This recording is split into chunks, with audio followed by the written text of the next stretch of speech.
Fluorite is a semi-precious stone found in multiple different colors. But what really is fluorite? Hi, I'm Sam, and I'm not a gemologist, but I'm an artist that really likes gemstones. So let's talk about fluorite. Fluorite was discovered by a scientist in Germany named Georgius Agricola in 1530. It has a chemical composition which is calcium fluoride, which you may commonly know as fluoride coming from the stuff we brush our teeth with. In its stone form, fluorite comes in many different colors. It's often marketed as rainbow fluorite since it, comes in every color of the rainbow basically. The most popular color is purple, but there are other colors like yellow, green, blue, there are even red fluorites. Like the most valuable one is from the Swiss and French Alps, which have a pink and red coloration to them. So that's pretty cool that they kind of come in every different form. Fluorite isn't usually treated in any way to enhance it, though sometimes it is irradiated to make it super crazy neon colors, but most commonly it is just natural. Since it has so many colors anyways, there isn't really a need to make it any different than it already is. Some varieties of the stone can get an intense and bright blue color when taken out into the sunlight, but fluorite can very easily fade in sunlight, so it usually has to be kept away in the darkness like the little beautiful gremlin that it is. Fluorite is found all over the world. It's a pretty common gemstone. It's mainly produced in South Africa, Mexico, and China. As I said before, fluorite is an incredibly common stone. It's found everywhere. So even though you don't see it popularized in jewelry, there's some reasons for that we'll get into later. Fluorite is also called fluorspar, which is the name that's mainly used in manufacturing companies and chemical companies that use the gemstone. It's formed in hydrothermal vents with barite and calcite, and then it's also found in sulfide and gypsum deposits.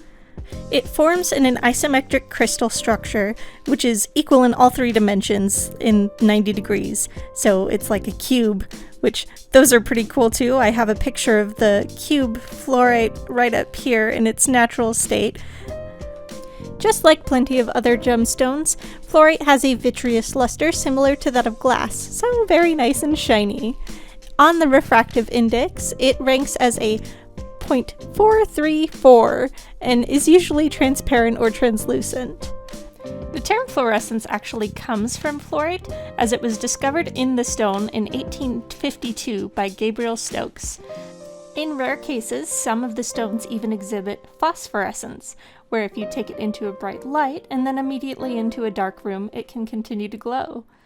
They even exhibit some thermoluminescence as well, where if you heat the stone enough, it will glow.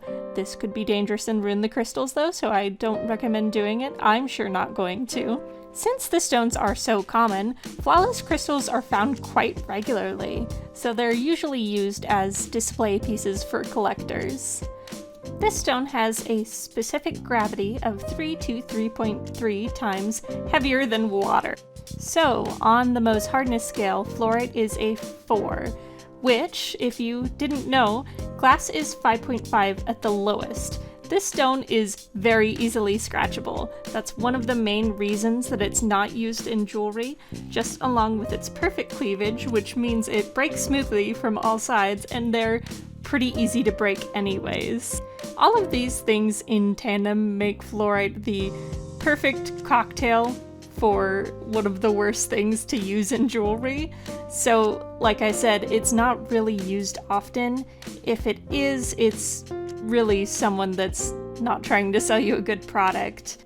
Not to say that fluorite can't be cut into faceted stone, it's just that when they are, they're used as collector pieces for display and really not anything that's wearable. Typically, when a piece of fluorite is cut, it's usually cut into like pyramids, like you saw at the beginning of this video, or crystal points for collectors.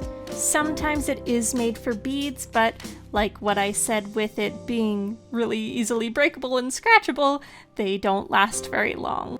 Another rare type of fluorite is called the Blue John variety, where it's a banded purple and white stone that's usually found in England.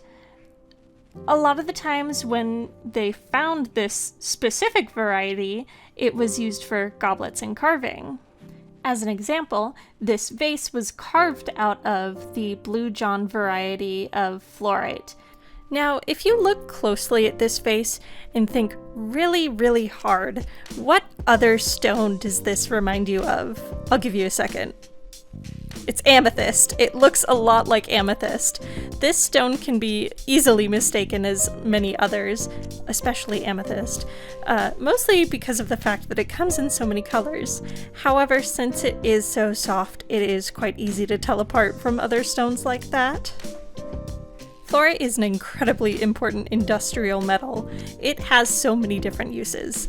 Fluorite is still used today as a flux for making steel, making into hydrofluoric acid, and even used to make lenses for optical devices. As previously mentioned, we get fluoride from it, which is what we use for our teeth health. So, like I said, it has so many incredible uses in the world other than just being a pretty stone. Fluorite comes from the Latin word fluo, which means the flow of water.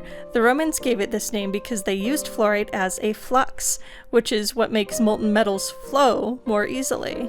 Some at one point believe fluorite was placed on Earth by extraterrestrials. It is mostly tied to Aquarius, also associated with many other zodiacs, and the birthstone of Capricorns.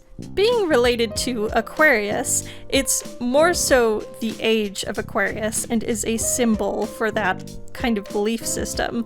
I didn't look too much into the age of Aquarius because there's a lot of odd things going around with it, and I'm not that strong to research that far. Fluorite is also known as a genius stone that promotes intelligence and peace.